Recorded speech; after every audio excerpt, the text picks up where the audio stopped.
I'm less convinced that you have the will, because there were 2 instructions from chancellors and you ignored them. That is completely false, Mr. No, Mervyn. but the argument is not whether you dismiss Parliament or chancellors. The argument is that you are choosing a transmission method that everybody in this room knows is not working for SMEs.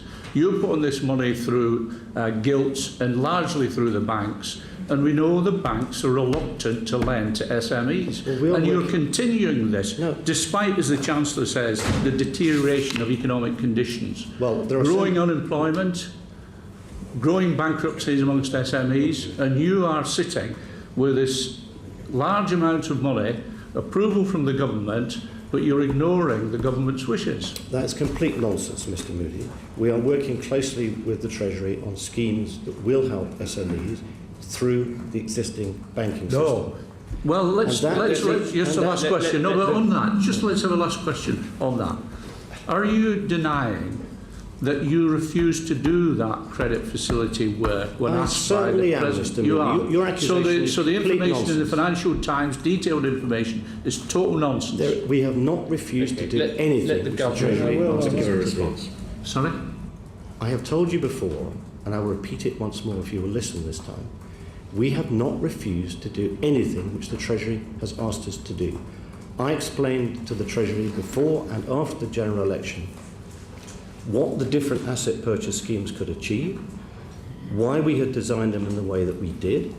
We had investigated some others where there were no appropriate assets that were eligible for schemes that were sensible for us to undertake, and I explained it to the then Chancellor and to the Treasury, and they accepted that. There were about 4 issues. Very quick. Credit guarantee you withdrew. You didn't tell Jesse Norman that the commercial paper ends next month. And there's a very good reason why it ends next month. Well, of course there's a very good reason, but the Chancellor asked you to do that when you're not there reply. Yeah. The Chancellor did not ask us to keep it going indefinitely once it had achieved its objective. The purpose of this scheme, and I repeat it again, was to make sure that a market that had been functioning, that had become highly illiquid and was not working very effectively, that we intervened to make it liquid and effective again. You do not make a successful market by a permanent presence of a public authority in that market. You undermine it, as happened in the housing market in the United States. Governor, we achieved our objective and then we exited.